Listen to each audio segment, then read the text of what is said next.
Pastor Nassif, essa é a sua igreja. Igreja, esse é seu pastor. Privilégio e alegria e medo de estar aqui. Eu sempre pensei que nós conseguimos ter alguns sentimentos dentro de nós que são sentimentos parentes, sentimentos primos, por exemplo, medo, pânico, pavor, tudo primo um do outro, né? Ou então ansiedade, desespero, coisas assim. Eu nunca imaginei que nós pudéssemos ter sentimentos diferentes e contraditórios, misturados na barriga da gente. Porque a impressão que eu tenho é que todos os meus sentimentos estão aqui, entre meu estômago e a minha barriga. E eu tenho, assim, tremenda alegria e um pavor horrendo de estar aqui. Eu vou de manhã para o culto, fico impressionado e abençoado com o meu pastor, porque eu sou um dos pastores vossos. Aí, o nosso principal pastor é o pastor David, e quando eu estou ali debaixo dele, ele é tão grande, né? E ainda no telão fica maior ainda. E quando ele abraça, assim, que ele levanta os braços, eu me sinto abraçado. Então, um sentimento de conforto, de aconchego. E a primeira coisa que ele me fez, quando eu entrei no escritório dele pela primeira vez na minha vida, ele disse, just a moment. Foi para o escritório, pegou a bandeira do Brasil e disse, I love Brazil. E me abraçou com a bandeira do Brasil. Ele disse, eu torço pelo Brasil, só quando joga contra os Estados Unidos. Aí eu tenho que torcer para os Estados Unidos. Mas se não, eu torço para o Brasil em tudo. E aí ele me abraçou e disse, Nassif, nós temos uma hierarquia aqui. Mas eu quero te dizer que entre eu e você não há hierarquia nenhuma. Você é meu irmão, meu amigo, e eu quero que você saiba que nós estamos da altura das nossas mãos dadas. Você está entrando para a minha família aqui. E isso foi uma bênção para mim de ter ouvido isso. Isso foi extremamente importante no processo de bater o martelo finalmente. Então isso dá conforto, mas ao mesmo tempo, quando eu vejo o tamanho da igreja, quando eu vejo o tamanho da necessidade, quando eu vejo o tamanho dos desafios que nos esperam, dá pavor. Domingo passado eu me despedi da minha igreja e foi muito bonito. Eu li o texto de Paulo se despedindo dos Efésios, dos Efésios, né? Porque Éfesos, quem mora em Éfeso, deve ser esse nome aí. Mora em Éfeso, deve ser um efesente, qualquer coisa assim, e efervescente. Então eu li o texto lá de Atos, que ele manda encontrar num porto, porque ele está de viagem para Roma, aprisionado, porque fizeram um apelo a Nero para ser julgado lá como cidadão romano, e ele vai num porto, numa cidade, e os líderes da igreja, vários membros da igreja estiveram lá. E então ele fez um discurso muito grande, dizendo, Deus colocou vocês como bispos, cuidadores da igreja. Cuidado que lobos vorazes entrarão aqui, alguns de dentro se transformarão ou serão descobertos como os tais. Tome conta do rebanho de Deus. E eu dei essa palavra assim, lá para eles, do tipo, eu não posso mais, fica com vocês. Mas também o apóstolo Paulo tinha algumas convicções. Ele disse assim, tem uma convicção profunda no meu coração de que em todas as cidades para onde o Senhor me manda, me aguardam grandes tribulações e prisões. E a segunda convicção que ele teve é, vocês nunca mais verão o meu rosto. E isso aconteceu, ele morreu sem jamais ter voltado para aquele lugar, decapitado. E aí então eu falei assim para eles, gente, tem duas convicções que eu não tenho do apóstolo Paulo. Primeiro, que em Orlando me aguardam muitas tribulações. Algumas tenho certeza, mas muitas eu nem quero ter essa expectativa. E segundo, eu tenho certeza que não me aguardam prisões. E quando eu cheguei aqui, a primeira coisa que eu me dei conta, que eu errei o caminho e vim pela o Serafim me trouxe pela John Young. E a primeira coisa que eu vi é que tem uma baita de uma prisão ali em frente. Então, não sei. Por isso meu coração caiu para a barriga E está cheio de sentimentos misturados aqui. Mas o maior de todos, gratidão a Deus pelo privilégio e pela honra de pisar nesse chão sagrado, privilégio e pela honra de fazer parte de um time espetacular, que é o time de pastores desta igreja. E eu quero dizer a vocês que tenho orado todos os dias, pedindo a Deus me dar graça para ser bênção nesse time de pastores, e ser bênção à igreja como um todo, e ser bênção à comunidade brasileira, que frequenta o culto da noite e que frequenta os cultos da manhã sem vir à noite. Eu quero que Deus me use, eu desejo que Deus me use para ser instrumento de bênção para toda essa gente. E quem sabe, Deus nos usando como instrumento de bênçãos, eles serão também apaixonados pelo ministério à noite e estarão conosco. Amém? Aquelas cortinas atrás de vocês não me agradam.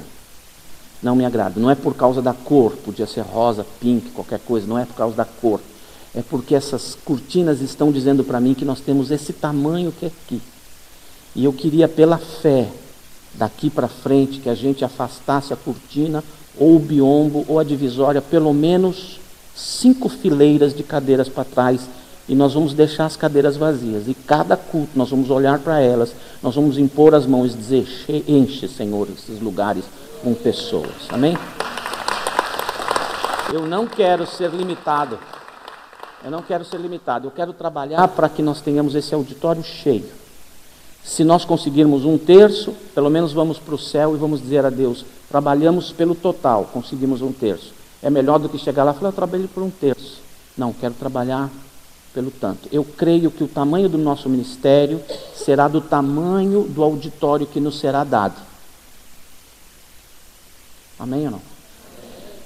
O tamanho do nosso ministério será do tamanho do auditório que nos será dado. Esse auditório nos foi dado. Nós não precisamos diminuí-lo. Vamos deixar um pouquinho maior. E pela fé, passo a passo, mês a mês, nós vamos pôr as cortinas mais para trás. Até um dia em que vamos dizer: lotou para a glória do Senhor. Amém? Mas não é porque o pastor Nassif está aqui, é porque nós vamos ter fé.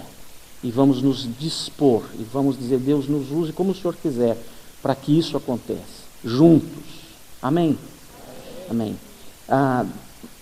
Eu vou falar tudo hoje, porque domingo que vem eu sei que não vai dar para falar. Tem muita gente que vai falar e vão me dar acho que 10 minutos domingo que vem. Mas eu quero dizer que eu vou pregar bastante sobre os meus defeitos, porque é o que eu tenho mais.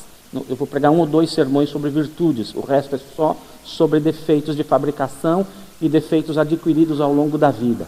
Então, eu não sou nada mais do que gente e nada mais do que pele e osso junto com você. Eu tenho um pouco mais de gordura que a maioria também.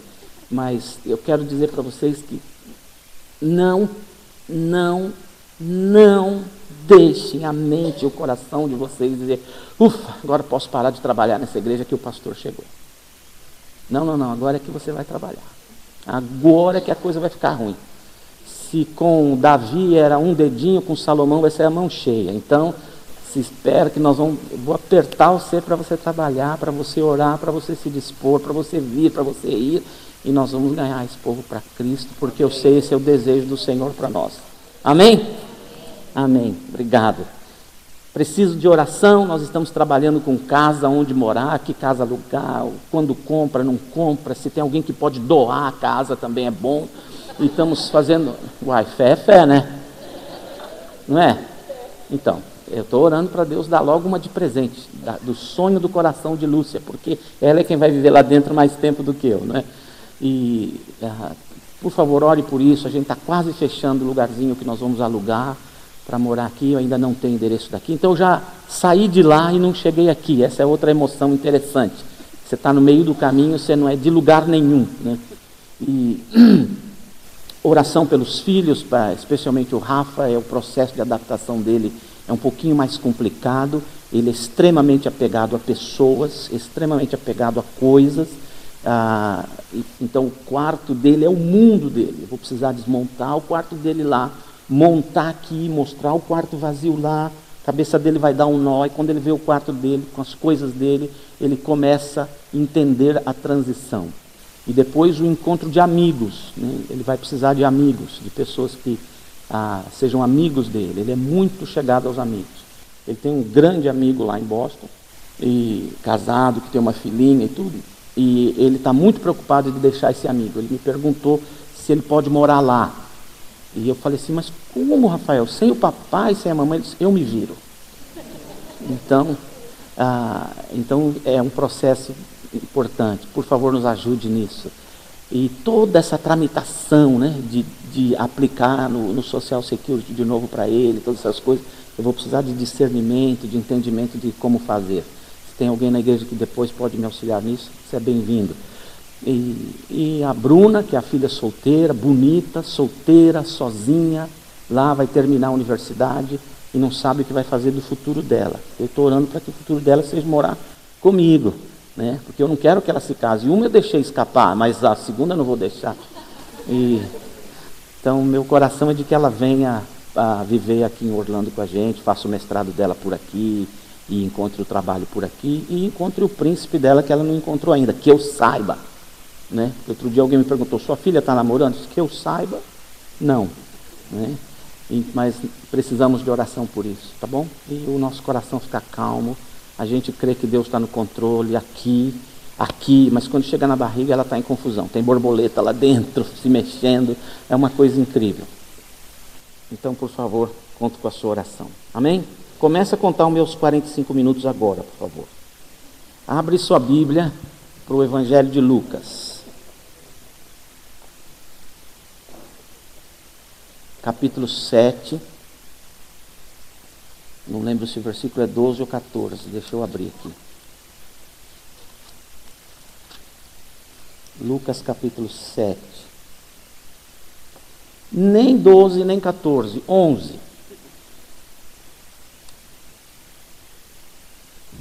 Obrigado. A esposa me lembrou que o esboço do sermão ficou na Bíblia dela. Dá uma lida para ver se eu lembro. Então, amém?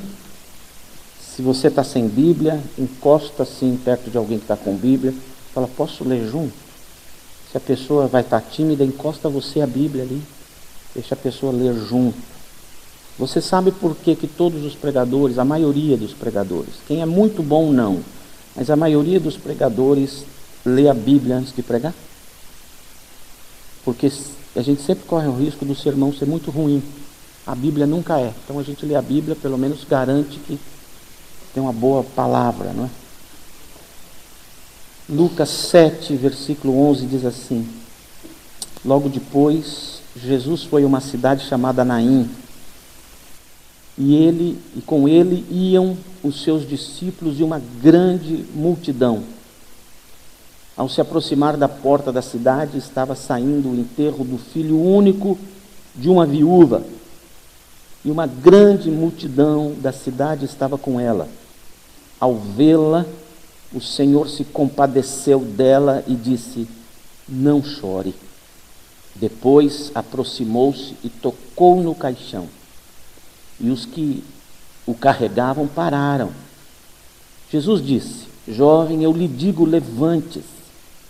O jovem sentou-se e começou a conversar. E Jesus o entregou à sua mãe. Todos ficaram cheios de temor e louvavam a Deus.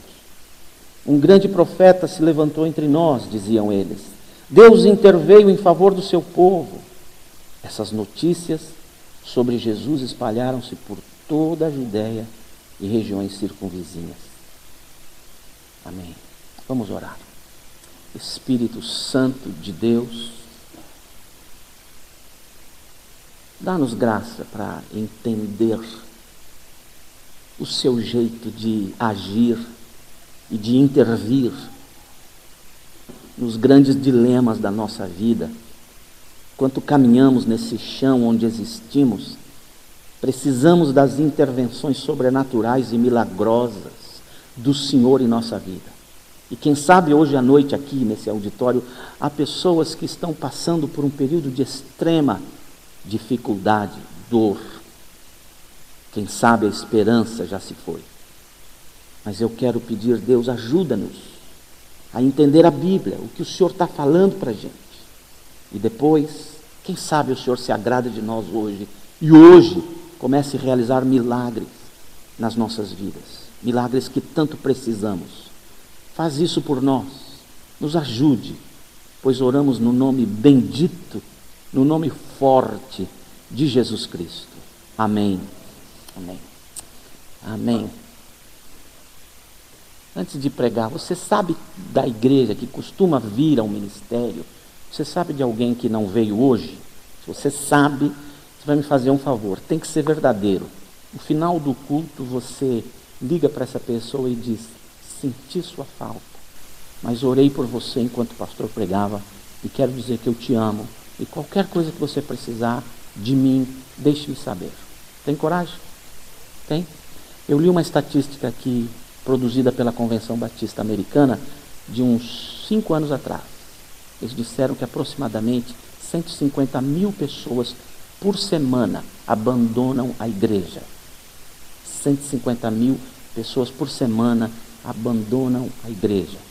Mas eles descobriram que cerca de 93% das pessoas que abandonam a igreja voltariam à igreja se elas ouvissem uma pergunta. Uma pergunta. A pergunta é: você gostaria de ir à igreja comigo domingo que vem? A estatística, a pesquisa, encontrou que se essas pessoas tivessem ouvido essa pergunta de alguém da igreja, eles teriam se reanimado e teriam voltado. Faltou alguém que demonstrasse amor e algum interesse para eles. Imagine, 150 mil por semana, aproximadamente 130 mil poderiam voltar cada semana, de volta à igreja, de volta à igreja. Pense sobre isso. Quando terminar o culto, ligue para quem não veio. Durante a semana, ore por essa pessoa. Ligue outra vez.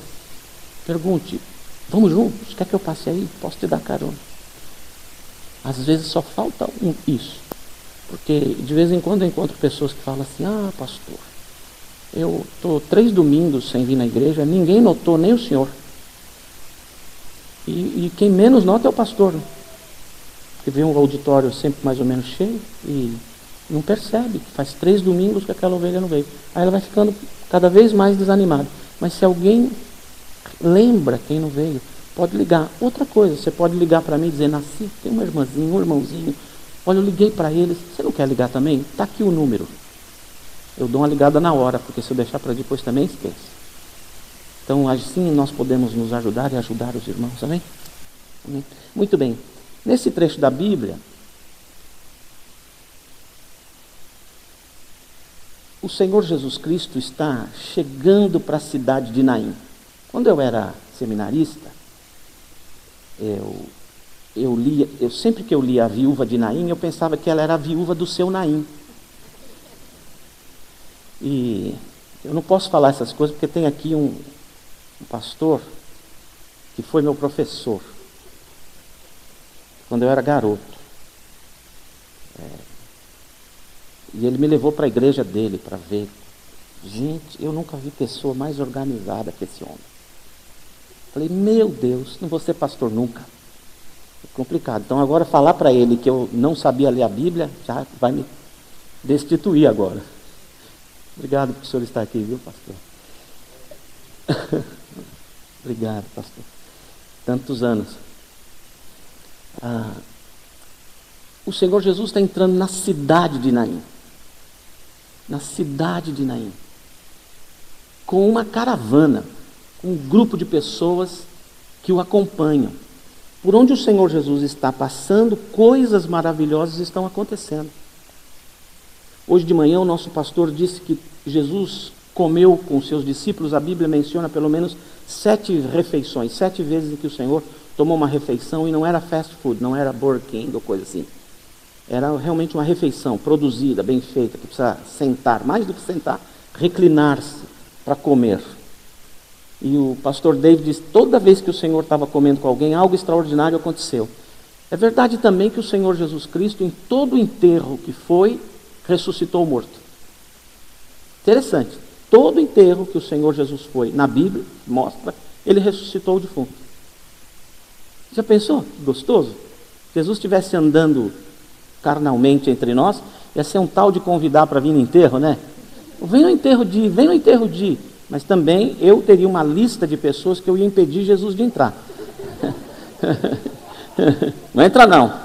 E não fica triste porque eu devo estar na lista de muita gente também. Mas é interessante que o Senhor está vindo com uma grande multidão e esse pessoal está tocando em Jesus, está recebendo algum tipo de milagre, algum tipo de cura, algum tipo de libertação. O Senhor está curando pessoas, está libertando pessoas que estão endemoniadas, está fazendo milagres. Ele está caminhando e uma multidão o aperta, com gritos, com toca em mim, deixa eu tocar no Senhor, olha para mim, deixa eu pegar a sombra. Algo está acontecendo, é uma festa, uma caravana de alegria, uma caravana de esperança, uma caravana de ainda tem solução. Eis ali o homem que pode transformar a minha vida, a vida da nossa casa, do nosso negócio, e todo mundo está correndo atrás de Jesus em festa. Eu imagino a gritaria. Imagina a gritaria, porque é o estilo daquele povo gritar. Aquele povo do Oriente gosta de gritar. E do outro lado, saindo da cidade de Naim, vem a viúva, não do seu Naim, mas da cidade de Naim. Uma história complicadíssima, eu acho, porque a Bíblia não dá muitos detalhes a respeito da vida dela. Diz que ela é viúva. E agora o seu único filho, moço, morreu. Na Bíblia em inglês fala que Jesus vai ressuscitar aquele jovem homem, o homem jovem. Então, talvez 17, talvez 18, talvez 20, talvez 25 anos, não sei. E esse menino, com certeza, era aquele que poderia garantir sobrevivência à sua mãe. E ele morre. Então o desespero dessa mulher é muito grande. E ela está levando o seu filho para fora dos portões, dos muros da cidade ou da cidade, para ser enterrado. E vem com ela uma grande multidão, diz a Bíblia, muita gente da cidade a acompanhava. E você sabe, enterro naquele tempo não é muito parecido com o enterro de hoje. Se você quer saber mais ou menos como eram os enterros, quando você assistir na televisão um noticiário sobre alguma confusão lá no Oriente Médio, quase não tem, mas de vez em quando aparece na televisão, e que você vê alguém que foi morto, especialmente entre os árabes, o povo semita, de maneira geral, agia mais ou menos igual naquele tempo.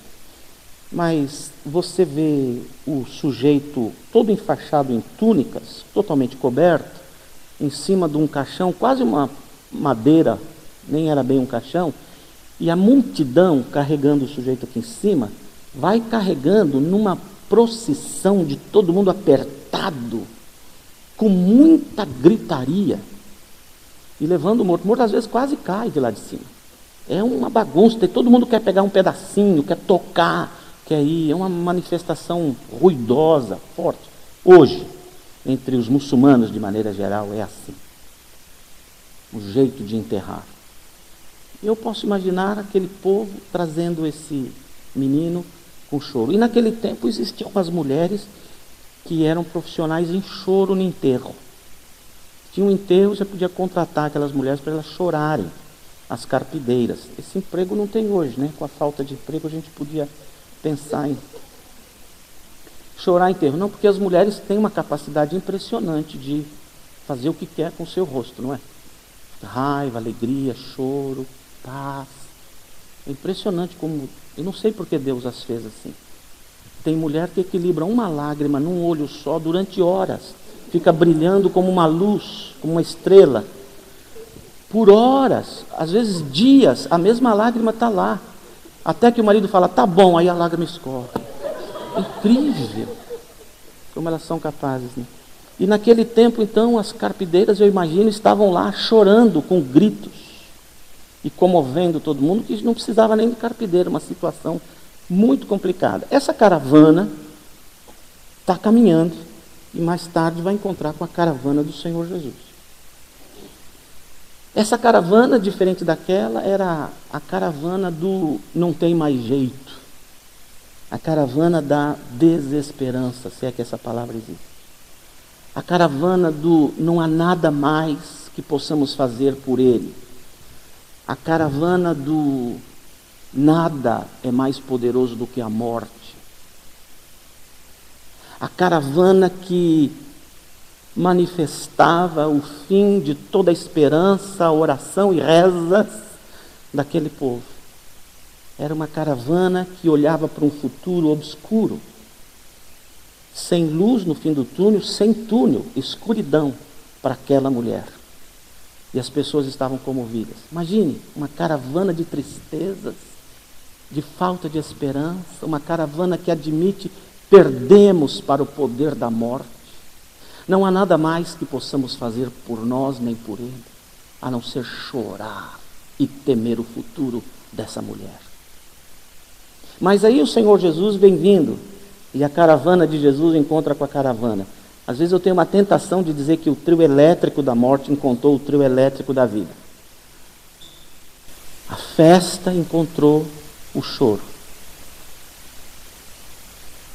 E é que interessante que quando a caravana de Jesus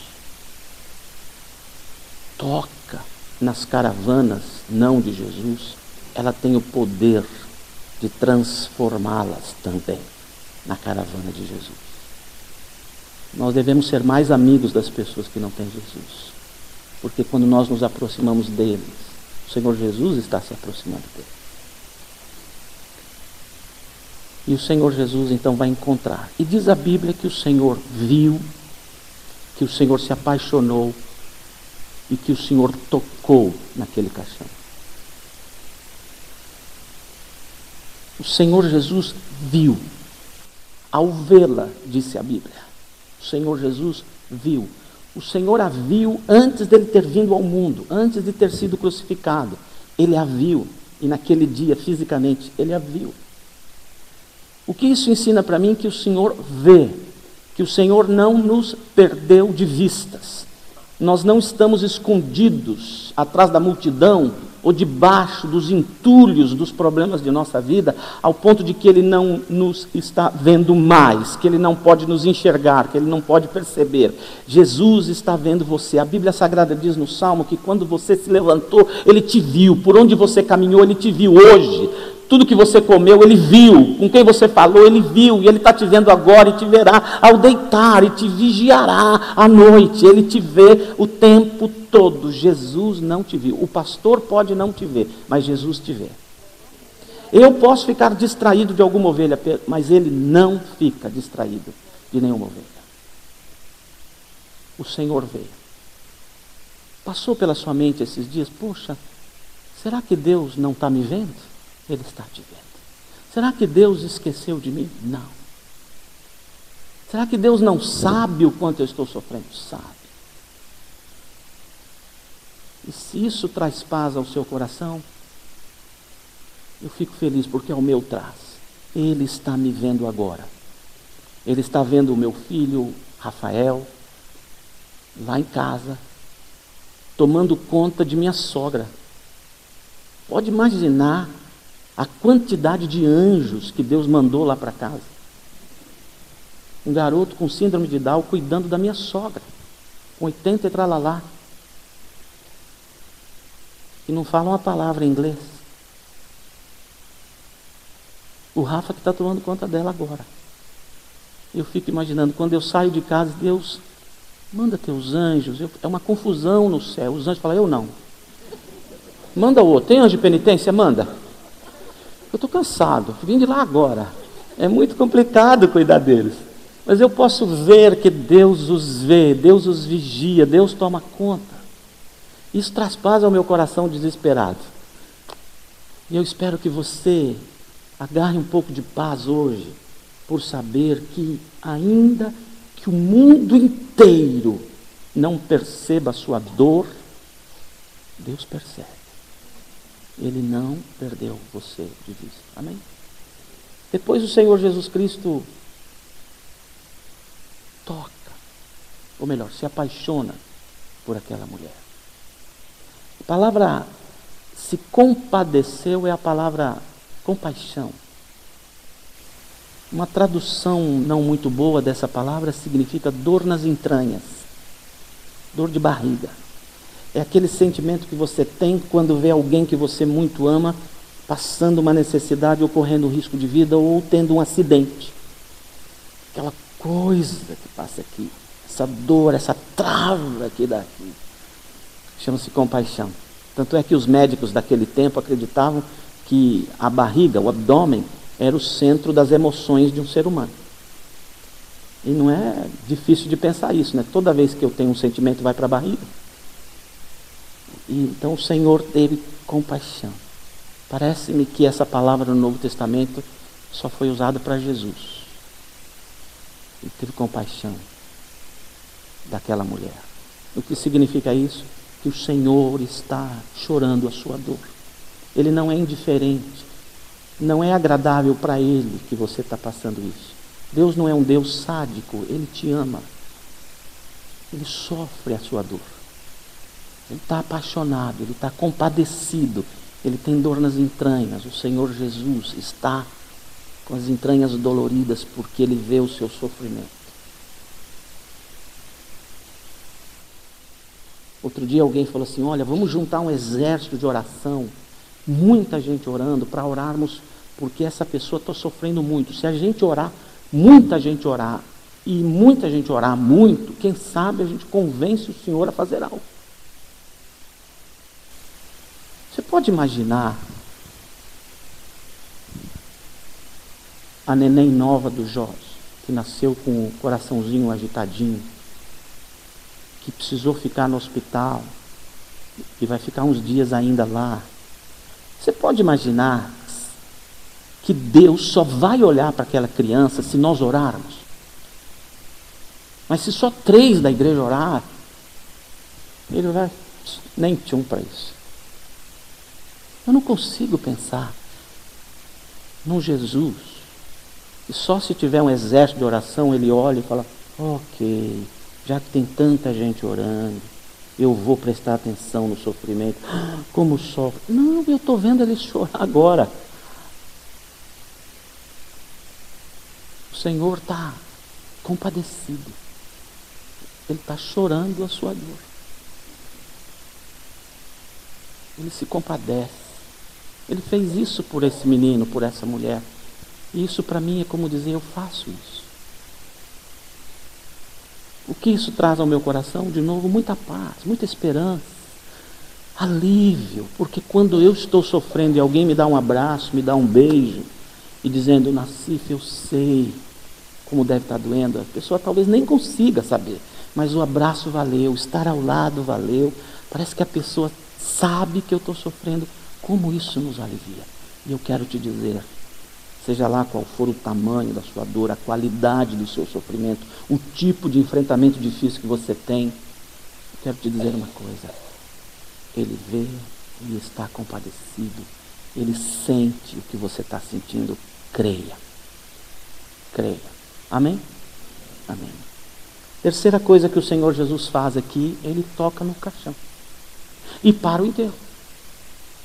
Porque ele que vem vindo com uma grande multidão, sendo chamado de vários nomes nas ruas, profeta, sacerdote, aquele que cura, o fazedor de milagres,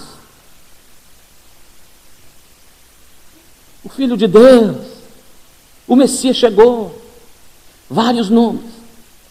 Naquele tempo, as questões da religiosidade eram muito fortes no que diz respeito ao sacerdote, ao profeta, ao levita, estarem sempre purificados para ministrar no templo. Lembra a história do samaritano? Lembra do samaritano que vê um sujeito que foi roubado, machucado, e o sujeito está no chão, aparentemente desmaiado, e pode ser que está com sangue, cheio de feridas. O sacerdote passa longe, o levita também, porque eles estão a caminho do templo e eles não podem pôr a mão em coisas que estão apodrecendo, porque isso ficaria neles, eles ficariam incapacitados para o exercício do ministério levítico ou sacerdotal.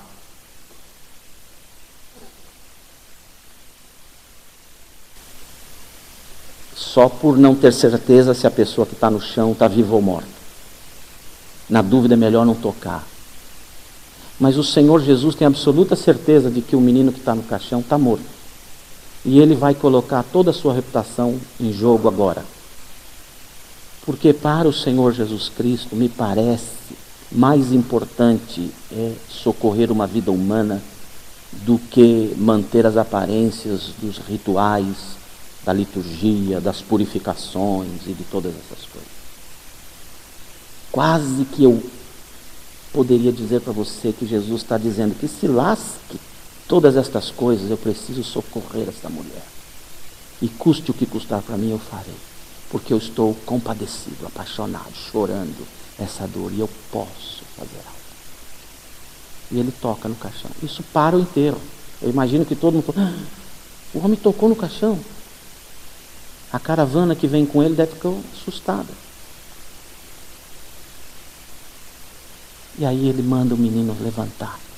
E o menino fica conversando com ele. Qual foi a conversa? Tá no rodapé da sua Bíblia. Esse Corinthians ganhou do Atlético, finalmente. Não sei o que está acontecendo lá. Mas eles conversam. E então o Senhor Jesus pede ao moço para encontrar a sua mãe. E a Bíblia diz, e ele o deu à sua mãe. Várias vezes quando o Senhor ressuscitou alguém, ele o deu à sua mãe. Quando Deus fez o milagre de ressurreição, foi dado à mãe. E Jesus deu esse menino de volta à mãe. O que isso ensina para mim? Que o Senhor Jesus Cristo me vê, se apaixona, e Ele tem poder para tocar naquilo que simboliza o término, o acabou, o não tem mais jeito, agora não tem mais como consertar. Ele pode tocar naquilo que para mim morreu e trazer de volta a vida. A pergunta é, por que ele fez com aquele menino e não fez com os outros meninos que morreram um pouquinho antes, um pouquinho depois, naquela região toda? Não sei. Não sei, mas eu sei que Ele pode. Se Ele vai fazer ou não para mim, essa é outra história. O fato de saber que Ele me vê, me consola, me dá paz. O fato de saber que Ele é apaixonado por mim, me traz tremendo alívio. E o fato de saber que Ele pode tocar e trazer de volta a vida, me traz fé e esperança. Depois que o Senhor Jesus Cristo ressuscitou, nunca mais, na vida do crente, a morte é a última notícia. Depois da ressurreição do Senhor Jesus, a ressurreição é a última notícia. Alguém está doente, olha, está doente, não sei o quê, mas o Senhor pode curar. Olha, alguém está com uma dificuldade, mas o Senhor pode resolver. Nunca mais na vida de um crente, a desgraça, a doença, a enfermidade, o desemprego, a dor, o desespero, o pânico, a ansiedade se tornou a última notícia. Sempre tem um mas. Ele pode intervir e fazer milagres. Amém? Então, o texto me dá algumas dicas de por que Jesus realizou aquele milagre. Primeiro, Ele está apaixonado por nós. Tanto que Ele vai à cruz do Calvário por nossa causa. Primeira dica que me dá condições de esperar por um milagre de Deus na minha existência, na minha vida, no meu caminhar por o chão da minha existência todo dia, é que Ele me ama e ama você. Isso é graça. Você não merece, eu também não, mas Ele te ama e me ama. Ele me ama. O Philip Yancey disse num dos seus livros que a graça é assim, não tem nada que eu possa fazer de ruim que vai fazer Deus me amar menos do que Ele já me ama. E não tem nada do que eu possa fazer de bom que vai fazer com que Deus me ame mais do que Ele já me ama. Ele me ama e pronto, por causa da graça dele. Eu posso ter esperança de milagres não porque eu os mereço, mas porque Ele me ama. Você não tem um filho ou uma filha que de vez em quando te dá uma dor de cabeça, mesmo assim se abençoa? Porque você ama. Você ama. Não é assim que a gente faz com os filhos? Deus faz melhor com a gente, Ele ama e pronto. Eu posso esperar por um milagre. Seja qual for a sua dor, a sua necessidade, você pode levantá-lo em oração ao Senhor, que já te conhece, que já viu e que já sabe, porque Ele te ama. Ele te ama. Amém? Segunda razão que o texto me dá, diz aqui, no versículo 16, se os meus óculos não me enganam, todos ficaram cheios de temor e louvavam a Deus. Um grande profeta se levantou entre nós, diziam eles. E o melhor, Deus interveio em favor daquela senhora, em favor do seu povo. A segunda razão pela qual eu posso esperar que Deus faça milagre é que se Ele entender que esse milagre na minha vida provocará louvor e glorificação ao nome dEle, das pessoas que vivem ao meu redor, Ele o fará. Deu para entender isso ou não? Você conhece o Alex Dias Ribeiro? Conhece? O Alex Dias Ribeiro, ele estava na concentração da seleção brasileira de futebol naquela Copa que foi aqui nos Estados Unidos. Sabe aquela Copa que nós não ganhamos, os italianos perderam? Sabe qual é? Então, naquela ocasião, a Coreia estava jogando aqui, se eu não me engano, não estava? Acho que estava, Coreia do Sul. E o time inteiro era de crente, imagine. Tinha que ser o time que ia ganhar, né? E o Alex, na concentração com alguns jogadores, perguntou para eles: vocês acham que Deus vai ajudar vocês a ganharem a Copa? E tinha um lá mais pentecostal lascado: amém, me aproprio dessa palavra, ele disse. E todos riram com ele. E o Alex disse uma coisa para eles, assim: eu creio que Deus pode ajudar aquele time que mais glória dará a Ele e que levará mais pessoas a pensarem e crerem nele. O que vocês acham? E ajudou aqueles atletas a dedicarem as suas vidas e as suas vitórias e as suas derrotas sempre como um veículo de falar de Deus aos outros. Naquela Copa estava jogando um irmão, sempre esqueço o nome dele, Zé Carlos, pode ser? Que jogava na Alemanha naquela ocasião. Não era Jorginho não. Um mulatão, Zé Carlos. O Zé Carlos estava jogando na Alemanha, um jogador que para a mídia brasileira, especializada no futebol, um jogador meia boca, que ninguém sabia por que o técnico chamou o tal do Zé Carlos. Eu tive o privilégio de pregar numa conferência na Alemanha, no ano seguinte à Copa do Mundo, e num auditório que tinha 4.500 pessoas. Eu estava pregando e o meu intérprete era muito bom. Eu pulava, ele pulava, eu agachava, ele agachava, eu ia para lá, ele ia para lá. E rápido, muito legal, e muito bom. E no meio do meu sermão, na porta lateral do auditório, aparece o Zé Carlos. Aí o que aconteceu é que eu olhei assim, falei, será que é? Mas continuei pregando, mas as crianças, os adolescentes que estavam no auditório viram e saíram correndo enquanto eu estava pregando. Aí eu dei aquela paradinha assim para saber o que estava acontecendo, a criançada correndo. Aí os pais correndo atrás das crianças. Falei, vai pegar, vai dar um lascado, puxar a orelha, safanão em todo mundo. Não, os pais passaram, as crianças chegaram primeiro para pedir autógrafo. Aí a minha saída foi chamar o Zé Carlos para o púlpito, dar o testemunho dele, e orei e acabou, né?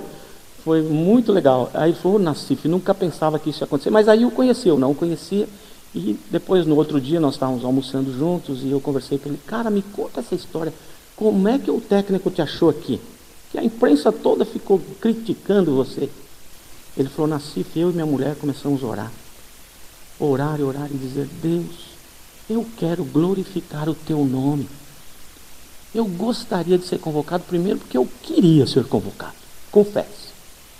Mas eu vou louvar o seu nome e usar isso para a tua glória. E parece que Deus entendeu que ia mesmo. E não é que chamou o cara e ele veio aqui ser campeão. Sabe o que aconteceu nos 5, 6, 7, 8 anos depois? Ele criou uma escolinha de futebol na Alemanha. E toda a formatura, ele que entregava o diplominha da formatura da criançada. Imagina, vinha a imprensa, vinha os pais, vinha o tio, vinha a avó. E ele abria a Bíblia e pregava 4 leis espirituais na turma. Você precisa de Jesus. E pensa que alguém ia embora? É o Zé Carlos que está lá, ele que está falando. Fazia apelo, alemãozada, aceitando Jesus e tudo aí ele entregava.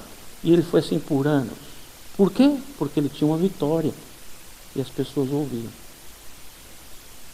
Deus entendeu naquela ocasião que aquilo ia glorificar o nome dele. De alguma maneira. Comece a orar mais pelo seu time. Alguns precisam de jejum e oração, não só oração. Então, esse texto diz que as pessoas o glorificaram. Quando meu filho nasceu, aconteceu uma coisa bem interessante. Nós soubemos da síndrome dele no dia seguinte pela manhã, quando ele nasceu. Nasceu numa sexta, no sábado nós ficamos sabendo da história. E lógico que foi um choque, foi difícil de lidar com aquela situação naquele tempo. E eu fui, nós tínhamos sonhos naquela época de sermos missionários no norte da África. E a gente tinha um acordo, minha esposa e eu, que nós íamos colocar um nome mais abrasileirado e um nome mais arabizado. Inventei isso, mais árabe. Então, tipo, nome duplo, né? Minha esposa chama-se Carmen Lúcia, a gente a chama de Lucinha, mas é Carmen Lúcia. E fui pensando assim, um nome, Carlos Daniel, por exemplo. Mas eu pensei em um nome assim, João Samir, João Abdallah, um nome bem árabe, para mostrar para aquele povo que nós amávamos. E o nome que minha esposa gostava era Rafael. Eu não gostava porque eu era pastor numa igreja em Parque São Rafael, extremo leste da cidade de São Paulo. Só tinha barro, valeta, lama e poeira e favela. E nós éramos missionários lá, plantamos uma igreja lá. Depois de Parque São Rafael vinha o município de Mauá. Eu costumava dizer, depois de Parque São Rafael, Mauá. Era tão longe, tão longe, tão longe, que para saber chegar na minha igreja tinha que olhar a meteorologia. Quando falava assim, hoje vai chover em pontos isolados, estava chovendo na minha igreja. Então, então eu não gostava muito do nome, porque o bairro chamava-se Parque São Rafael. Eu lembrava da lama que a gente pisava lá. Mas, quando foi para ir para o cartório, como é que chama? Tabelião, não sei, fazer a certidão dele, o sujeito perguntou o nome, eu disse Rafael, esqueci o outro nome, ficou só Rafael. Passados uns meses eu encontrei um amigo, que se chama Rafael, pastor, e eu falei, ele perguntou, como vai seu filho? Eu falei, tá tudo jóia, a gente está lá aprendendo como lidar, um pouco difícil, tudo. E ele disse, como ele chama? Eu falei, Rafael. É mesmo, meu nome, que legal, você sabe que é um nome bíblico? Eu falei, não sei não. Eu falei, é bíblico? Eu falei, cara, não tem esse nome na Bíblia não. Eu tenho um amigo lá no serviço que é italiano, chama Rafael, vai ver que esse nome é italiano. Ele falou, não, é bíblico. E naquela ocasião, eu dava aula no seminário metodista de São Paulo, eu dava aula de hebraico. Eu já não lembro mais, faz muitos anos que eu não tenho lidado com o hebraico, já quase não lembro mais, mas eu dei aula uns 3 ou 4 anos do básico, o primeiro ano. E aí eu peguei minha Bíblia hebraica e fui atrás. E tinha lá, agora era 1ª Crônica, 2ª Crônicas, 17.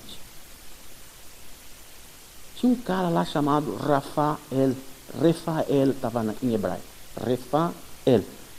Rafa, curado, que é curado, que cura, e Deus. Então, curado por Deus, quem Deus usa para curar, aquele que Deus está curando, várias possibilidades da tradução. Aí eu fui ver, quem será que o Rafael, que eu nunca tinha visto na Bíblia, apitava na Bíblia? E ele era porteiro do templo. Só tem essa expressão dele na Bíblia inteira. Rafael, lá embaixo, porteiro do templo. Eu fui para minha esposa e disse, querida, o que você gostaria que Deus fizesse? Já que Rafael significa curado por Deus. Que Deus curasse o Rafael da síndrome de Down. ou que Deus usasse o Rafael como porteiro do templo? Ela disse para mim, com o Rafael no colo, chorando, porque ela e eu choramos bem assim uns 3 meses, todos os dias, não de rejeição, mas de saber o que vai acontecer dele, né? O que vai ser dele? E ela disse, eu faço a segunda opção. Que Deus o use, porque eu quero como Deus o fez para nós. E eu lembro muito disso. E é interessante como Deus já usou o Rafael para abrir a porta do templo. Eu lembro uma vez nós estávamos indo na escola buscar a Camila, filha mais velha, com ele no colo. E uma senhora se aproximou da gente com muita vergonha, muito sem jeito, e disse, desculpe, olha, sabe, é que eu tenho um casal de amigos que eles têm uma filhinha assim, a gente disse, igual ao nosso filho? É, igual. E será que vocês podiam ajudar? O que está acontecendo? Eles estão rejeitando, eles estão deixando de dar comida para ver se morre. Ele é dentista, ela é psicóloga. Mas só que ela não quer ajuda. Eu falei, é difícil, né? Se ela não quer ajuda. Mas ele é dentista ali na Rua Oratório, na Moca, São Paulo. Vamos ver, né? Fiquei orando sobre isso. Um dia eu passei na porta, andei a Oratório inteira, porque ela não me disse onde era, até achar o nome dele numa placa, que ela disse que tinha o nome dele como dentista na placa, e ele morava ali mesmo na casa, onde era o consultório. Então vi o nome dele, peguei o telefone, passados uns dias tive coragem, liguei para ele, falei, como vai? Tudo bem? Ele, pois não, o senhor deseja marcar uma consulta? Não, sabe o que é? Que eu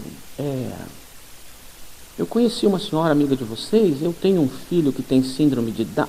Puf, desligou. Eu falei, tem que pensar em outra estratégia. Aí, usei a Camila, mais velha. Liguei para ele um tempo depois, falei, olha, queria marcar uma consulta para minha filha. Eu levei minha filha, ela abriu a boca lá, ele fez como é que chama? Um orçamento, e disse, vai custar tanto, vai ter que fazer isso, aquilo outro. Paguei a primeira consulta, depois que eu paguei direitinho, eu falei assim, eu sou o pai do garoto síndrome de Down que tentou ligar para você e você desligou o telefone. Ele deu um grito. A mulher dele veio lá. E ele apontava para mim, isso é ele. Imagina apontar. E naquele tempo eu tinha cabelo e barba preta. Era mais terrorista do que hoje. Mas é ele. É ele. Eu fiquei assustado o que a mulher ia pensar, que era ele quem, né?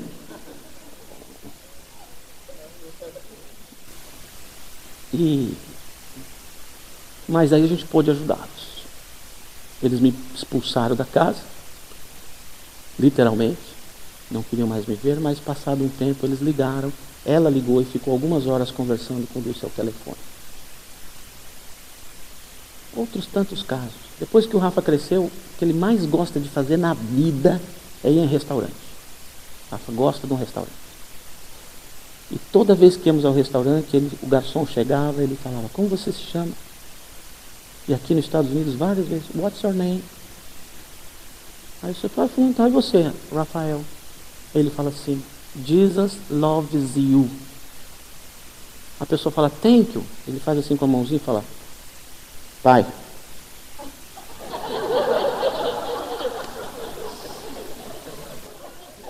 Ele só abre a porta, o resto tem que fazer eu. Porteiro é porteiro, né?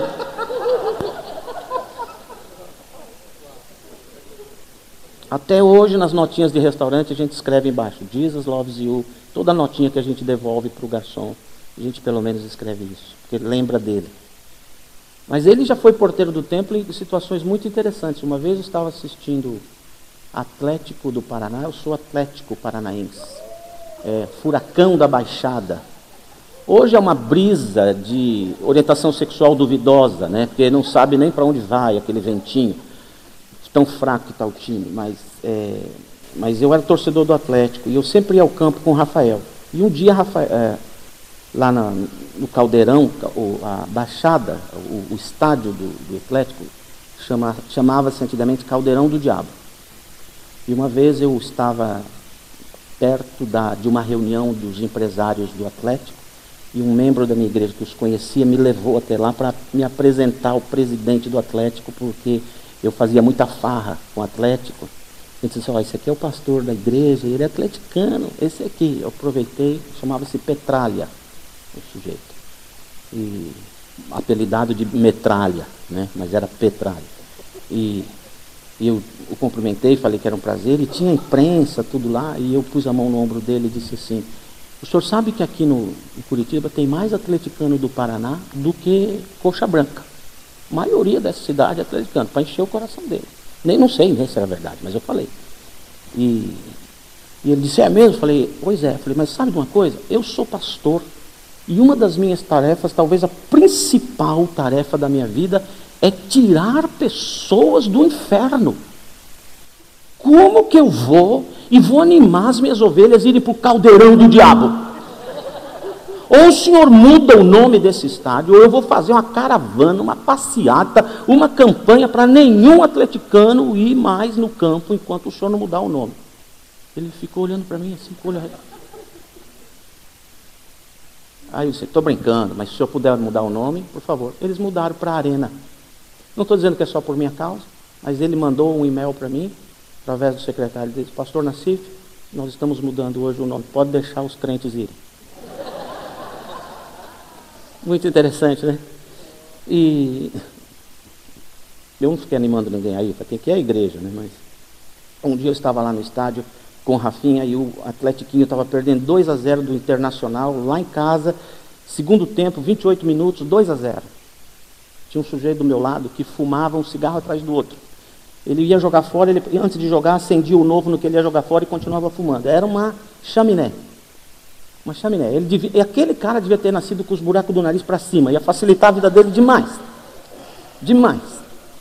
E aí o Rafa do meu lado aqui, e o cara falando palavrão, tapava os ouvidos do Rafa, e não sei o quê, xingando o Atlético, e fumando e tal, e gesticulando, e cada jogada ruim do Atlético ele levantava e pisava no cigarro e acendia a outra, aquela confusão, e nervoso. E eu só aqui segurando o Rafa. E o Rafa para mim, pai, o cara tá fumando. E ele tem um vozeirão, Rafa, né? Pai, o cara tá fumando. Eu falei, Rafael, fica quieto, deixa o cara aí, deixa o cara. Mó medão de apanhar, né? Aí, eu podia falar pro cara, eu sou pastor, não me bate não, mas daí eu já ia apanhar primeiro, não ia... Então, eu, quieto, Rafael, quieto. E dali a pouco o Rafael, pai, o cara tá fumando de novo, pai, o cara tá fumando. Eu falei, Rafael, cala a boca, se não cala a boca, eu nunca mais te trago aqui, nunca mais te compro sanduíche, fica quieto e não sei o quê. Dali a pouco o Rafael, pai, o cara tá fumando. Eu falei, ai meu Deus, eu vou apanhar. Melhor levantar e ir embora. Quando eu pensei em levantar e ir embora, o Rafael deitou em cima das minhas pernas, chacoalhou a perna do cara e falou, fumar causa impotência sexual.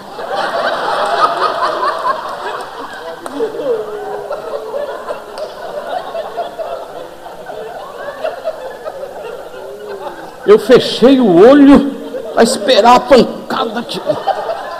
Já me vi no céu. O que o pastor ia pregar no culto fúnebre? Pastor é morto no estádio na hora do culto. Não, meu Deus, já pensei a desgraceira toda. Aí o cara começou a dar risada. Quando eu vi que ele estava dando risada, eu dei uma cutucada nele e falei, tio, não liga não, que o moço aqui é crente, é para falar nisso, tio, Jesus dá paz ao coração, isso é só um jogo, vai a uma igreja de vez em quando. Porteiro. Quase que eu tomei uma portada, né? Das mais diferentes maneiras, Deus usou e tem usado o cara até hoje. Um dia desses ele disse para mim, pai, quero ser pastor. Eu falei, não, tu é porteiro. Pastor não. Eu falei, não, quero ser pastor. E enrolei, Rafael, de tudo que foi jeito. Aí um dia ele ligou para Florida Christian University. E tem um cara lá que ele gosta muito, que é um cara chamado Braga, pastor Braga. Ele disse, Braga, ele trata assim o Braga. Ô Braga, fala aí pro doutor Tony que eu quero estudar aí na universidade, quero fazer teologia, porque eu quero ser pastor. Ah, tá bom, Rafael. E nem ligou pro Rafa. Mas passados uns dias, por alguma razão, o Braga lembrou disso e disse ao Tony, sabia que Rafael ligou aqui, disse que quer estudar e quer ser pastor? O Tony falou, não. Pois o Tony tinha o número dele e ligou pro Rafael. Olha que honra. O diretor da universidade. Liga para o Rafa. Rafa, você quer ser pastor? Quero. Então tá bom. Pede para o seu pai ligar para mim. Liguei para o Tony, nem sabia de nada da história. O Rafa falou, o Tony quer falar com você. Eu liguei para o Tony. Ele disse, Nassif, você está sabendo que o Rafa fez isso? Eu disse, não, estou sabendo não. Pois é, ele fez isso, isso, isso. E eu fiquei tão comovido que eu vou fazer o seguinte, tem um núcleo nosso aí. Eu vou dar 1 ano de bolsa de estudos para ele, mas ele tem que frequentar a aula. Ele vai fazer todas as aulas de teologia aí, e no fim do ano eu vou dar um diploma para ele de estudante especial. Falei, oh, que legal, ele vai gostar. Ele foi todas as aulas. Até meio-dia ele encarava, de meio-dia para frente ele dormia. Mas ele foi todas. No final do ano, ele veio aqui para Orlando, botou a beca dele, a roupa de formatura, ganhou o diploma de estudante especial. E ele levou o negócio a sério. Quer foto, quer tudo que tinha direito. Quis mostrar o diploma lá na igreja e não sei o quê. E muito, levou tudo a sério. Aí ele disse para mim assim, agora eu sou pastor? Falei, ainda não. Falta muito para ser pastor. E comecei a enrolar o Rafa. Passam-se os meses. 1 ano se passa. Um dia eu estou saindo de casa, a Rafa pergunta, pai, onde você vai? Eu vou ali numa reunião da igreja hispana, que tem um seminarista que vai passar por um concílio. Ele falou, o que é concílio? É um negócio que os batistas inventaram para matar candidatos. Não, é complicado, esse negócio de concílio é complicado. Tá. Aí ele faz concílio e depois é pastor? Eu falei, tá bom. Quando eu cheguei em casa, ele falou, pai, quando vai ser o meu concílio? Eu já fiz o seminário. Insistindo, enrolei, nunca marquei. Ele, pai, chama os pastores, vamos fazer o concílio. Eu quero o tal do concílio. Enrolei o Rafa. Ele liga para o coordenador das células da nossa igreja. Falou, olha, eu quero um concílio na casa do irmão Ademir, da irmã Ieda. Todas as células vão para lá nesse dia e vai ser o meu concílio para eu ser pastor. O pessoal da célula não me faz uma reunião única? Ele ainda ligou para tal dos irmão Ademir e irmã Ieda e falou, irmã Ieda, eu quero estrogonofe no dia. E vão todas as células na sua casa. Ele disse, já estou sabendo, Rafael. Gente, tinha gente na casa. E aí a turma me liga, ei, Nassif, então você vai trazer o Rafa para o concílio? Eu falei, que gente, vocês estão doidos? Não, tem que trazer. Aí eu levei o Rafael lá. Aí fiz perguntas teológicas bem profundas para o Rafa. Você tem Jesus no coração? Tenho. Se morrer vai para onde? Para o céu. Antigamente ele falava assim, para o cemitério. Era mais lógico ele, né? Para o céu. E você vai servir a Jesus? Vou. Tá bom, então, tem certeza? Tem. Aí eu perguntei para a Assembleia Extraordinária, especialmente reunida, o que vocês acham? Vamos considerar o Rafael como pastor especial? Aí o pessoal aplaudiu. E o Rafa chorou, emocionado. Aí domingo, a gente fez imposição de mãos, demos uma Bíblia para ele era pastor especial. E se você perguntar para ele se é pastor do que? Ele das ofertas e do louvor. Nada como o tesoureiro ser o filho do pastor, né? Muito interessante. Se você ligar para ele da Machine, ele vai dizer assim, alô, você chamou o pastor Rafael Nassif, agora eu não posso te atender. Mas deixe um recado que depois eu retorno para você e não se esqueça. Deus está ao seu alcance. Não sei de onde ele inventou isso, mas está lá. Gente, é impressionante como Deus usa. Agora, por que eu estou contando isso? Porque Deus entendeu, no caso do Rafael, que ele seria glorificado não curando o Rafael, mas curando os pais do Rafael, curando a família do Rafael, curando as pessoas que conhecem o Rafael. Deus preferiu deixá-lo assim, como ele o fabricou, como ele o planejou. Ele não interviu, não modificou, porque ele seria glorificado dessa maneira. E é interessante que quando Deus não faz o milagre que a gente pede, algum milagre em nós ele faz. Mas sempre que Deus entender, há algo para glorificar o nome dele numa intervenção, quem sabe ele fará. Em último lugar, porque eu posso crer em milagres, porque eu posso crer que ele pode fazer isso. Primeiro, ele está apaixonado, ele me ama. Segundo, ele pode ser glorificado. E terceiro, o nome dele fica espalhado na vizinhança. Olha o que diz o finalzinho do texto. Essas notícias sobre Jesus espalharam-se por toda a Judéia e regiões circunvizinhas. Quando Deus entende que um milagre nas nossas vidas fará o nome dele, não o nosso, conhecido na circunvizinhança, nas cidades, nos povoados e nas vilas, ele pode fazer aquele milagre. Então, todas as vezes que eu me aproximo dele, numa caravana de tristeza e dor, eu sempre sou contagiado pela caravana da presença dele, que me faz voltar com alegria e com esperança, sabendo que se ele quiser, ele fará o milagre, porque me vê, ele me vê. Porque apaixonado, ele já está.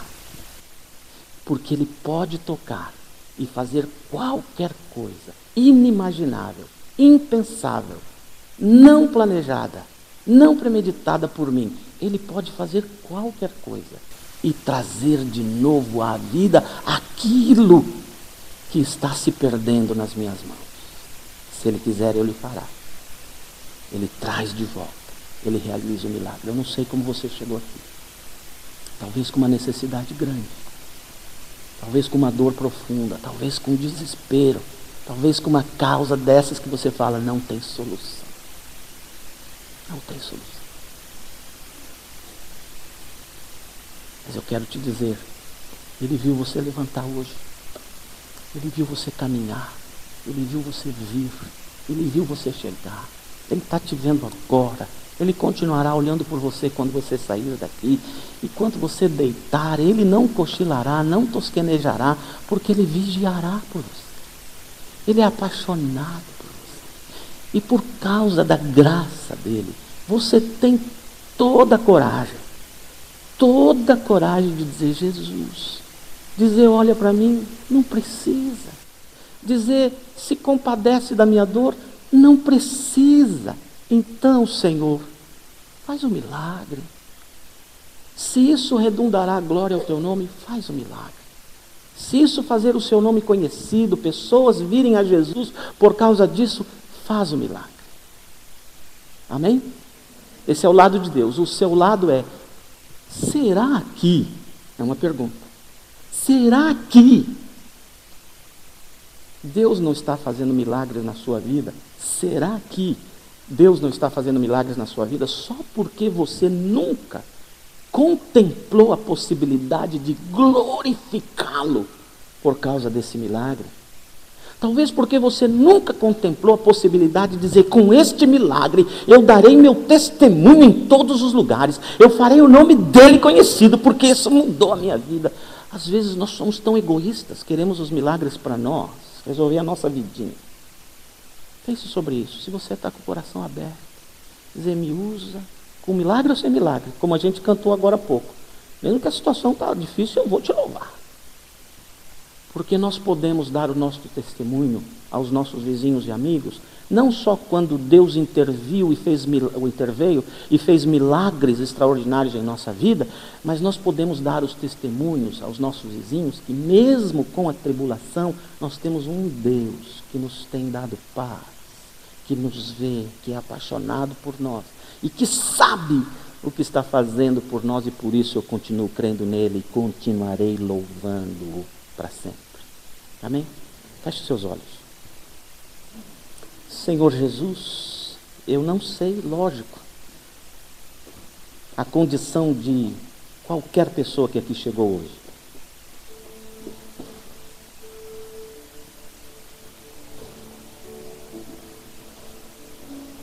Mas o Senhor viu, aliás o Senhor tem visto, aliás o Senhor viu quando nós éramos uma substância ainda informe no ventre de nossa mãe. O Senhor nos teceu e entreteceu de maneira maravilhosa e espetacular e determinou todos os nossos dias. Antes do Senhor criar o universo, as bilhões de galáxias, o Senhor já nos viu.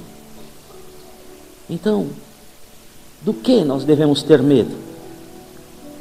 O que pode nos apavorar? Queremos te louvar, porque o Senhor é um Deus que vê, que percebe, que é sensível, que avalia o nosso sofrimento, a nossa dor, o nosso medo, a nossa ansiedade, o nosso pânico, a nossa autoestima baixa. O Senhor está vendo, o tempo todo. O Senhor nos vê andando, o Senhor nos vê deitados, o Senhor nos vê comendo, o Senhor nos vê namorando com a esposa, com o marido, o Senhor nos vê indo à escola, dirigindo o nosso carro no trânsito. O Senhor nos vê, o Senhor nos vê. E o Senhor é sempre apaixonado e sempre envolvido com as nossas dores e lutas. Senhor, então eu quero pedir para esses meus irmãos e minhas irmãs: faz um milagre em mim, faz um milagre no meu irmão, faz um milagre, ressuscita, porque quem sabe está morrendo ou já morreu, um relacionamento, pai, filha, irmãos, algo que no passado trouxe tanta dor, tanta ferida, tanto choro. Cura hoje, cura. O Senhor está vendo a história do Jó, o Senhor está vendo a esposa dele, a aflição deles, a dor.